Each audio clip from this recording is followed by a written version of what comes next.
आप देख रहे हैं पुलिस टुडे न्यूज, जहां सच है हमारी पहचान और निष्पक्षता पत्रकारिता हमारा अभियान।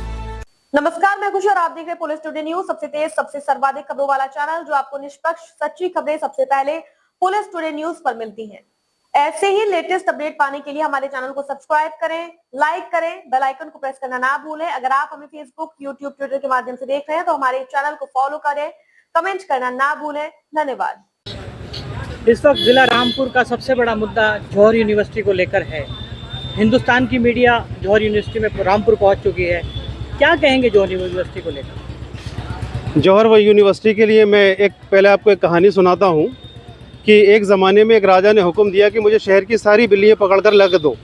तो उसके अंदर एक ऊँट भी भागा हुआ जा रहा था। तो लोगों ने उससे पूछा ऊँट से कि भाई तू क्यों भागा हुआ जा रहा है? तो उसने कहा कि मैं इसलिए भागा हुआ जा रहा हूँ, अगर किसी ने पकड़कर मुझे ये कह दिया कि ये बिल्ली है तो मैं कैसे साबित करूँगा कि मैं ऊँट हूँ। यही आज पूरे भारत के अंदर बन चुका है कि जहाँ जहाँ पर भी ऐसे संस्थान हैं जहाँ पर मुस्लिम का नाम जुड़ा है, वो भारतीय जनता पार्टी और आरएसएस की लॉबी अपनी आइडियोलॉजी के कारण इन चीज़ों को तोड़ना चाहती है, इन्हें ख़त्म करना चाहती है।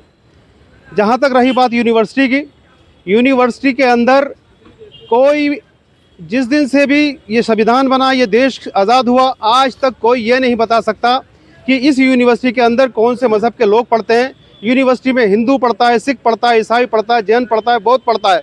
हिंदुस्तान के अंदर भारत पढ़ता है, वो यूनिवर्सिटी के अंदर भारत पढ़ता है। बल्कि अगर आपको ये लगता है कि जौहर यूनिवर्सिटी के अंदर 38 बिल्डिंगें आपने कहा कि गैर कानूनी है, जिनके नक्शे पास नहीं है, अगर 38 यूनिवर्सिटी में दो बिल्डिंगें बची हैं, उन 2 बिल्डिंगों को भी आप ध्वस्त कर दें, बना दें उसे चटियल मैदान। क्योंकि भारत के अंदर जो भारत में सरकार चल रही है, वो इस देश में नौजवानों को, इस देश को जाहिल रखना चाहती है, गंवार रखना चाहती है, अनपढ़ रखना चाहती है। उत्तर प्रदेश की सरकार ने पिछले दिनों बेसिक स्कूल बंद करके ये साबित कर दिया कि भारत के अंदर पढ़े लिखों की ज़रूरत नहीं है, सिर्फ जाहिलों की ज़रूरत है जो हमारी तकरीरें सुनकर सिर्फ नारे लगा सकें।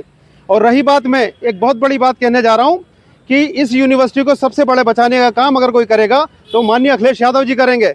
अखिलेश यादव जी के पास आज की तारीख में 111 विधायक हैं, 37 MP हैं उनके पास, 9 उनके पास MLC हैं और 4 उनके पास राज्यसभा के मेंबर हैं और 97 उनके पास जिला अध्यक्ष हैं महानगरों को लगाकर। अगर यूनिवर्सिटी का एक भी ईंट हिली और ये लोग अगर रामपुर में नहीं पहुँचे तो सामने से जाहिर होता है कि इससे यूनिवर्सिटी को गिराने का काम, यूनिवर्सिटी की बिल्डिंगों को तोड़वाने का काम समाजवादी पार्टी के ये सीनियर लोग करेंगे। क्योंकि इनके पास बहुत बड़ी ताकत है, ये बहुत बड़ा विपक्ष है। इस विपक्ष के सामने अगर यूनिवर्सिटी की एक भी ईंट इधर से उधर होती है तो उसके जिम्मेदार माननीय अखिलेश यादव जी होंगे। और आपको कहीं ये नहीं लगता कि 38 मानक का जिला प्रशासन ने नोटिस दिया था, फिर ये तोड़ने का ध्वस्तीकरण का दिया है, तो इसमें चूक जो है वो किसकी मानते हैं? तो जिला यूनिवर्सिटी प्रशासन की मानते हैं या फिर ये ध्रुवीकरण मानते हैं इस समय 2027 के चुनाव को लेकर? जिस समय पर यूनिवर्सिटी का निर्माण हो रहा था 2006 से यूनिवर्सिटी का निर्माण हुआ। 2019 के अंदर पार्लियामेंट में खड़े होकर आजम खान साहब ये चीख कर कहते हैं कि मैंने हिंदुस्तान की सबसे खूबसूरत यूनिवर्सिटी बनाई है, मैंने हिंदुस्तान के सबसे खूबसूरत पढ़ने वाले बच्चों के लिए बिल्डिंग बनाई है। उस वक्त से आज तक ये सरकार के लोग, ये प्रशासन कहाँ सोया हुआ था?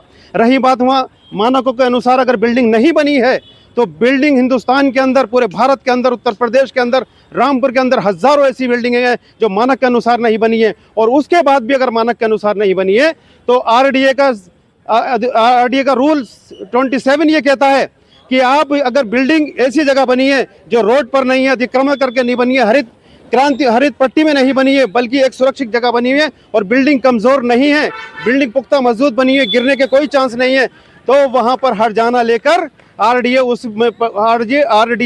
उस बिल्डिंग को परमिशन दे सकता है, उसका नियमितीकरण कर सकता है। लेकिन उस नियम का लागू ना करके सिर्फ इस यूनिवर्सिटी को गिराने का काम कर रहे हैं। लेकिन हम इस यूनिवर्सिटी को नहीं गिरने देंगे। हमने एक बात आजम खान साहब से भी हम कहना चाहते हैं इस मीडिया के माध्यम से, अगर आजम खान साहब ने इस देश के, इस रामपुर के अंदर अगर नेता बनाए होते तो नेता यूनिवर्सिटी को नहीं गिरने देते, वह या तो कब्रिस्तान के अंदर होते या फिर वो लोग आपके साथ जेल काट रहे होते। लेकिन आपने भी नेता बनाने का काम नहीं किया, आपने ऐसे लोगों को राजनीति में लाने का काम नहीं किया जो लोग आज यूनिवर्सिटी के सामने खड़े होकर जेल चले जा सकते थे। अगर आज हम यूनिवर्सिटी बचाने के लिए जाएं तो किस चेहरे को लेकर जाएं? क्या अहमियत है हमारी जो हम जाकर ये कह सके हम यूनिवर्सिटी बचाने आए? चलिए शुक्रिया।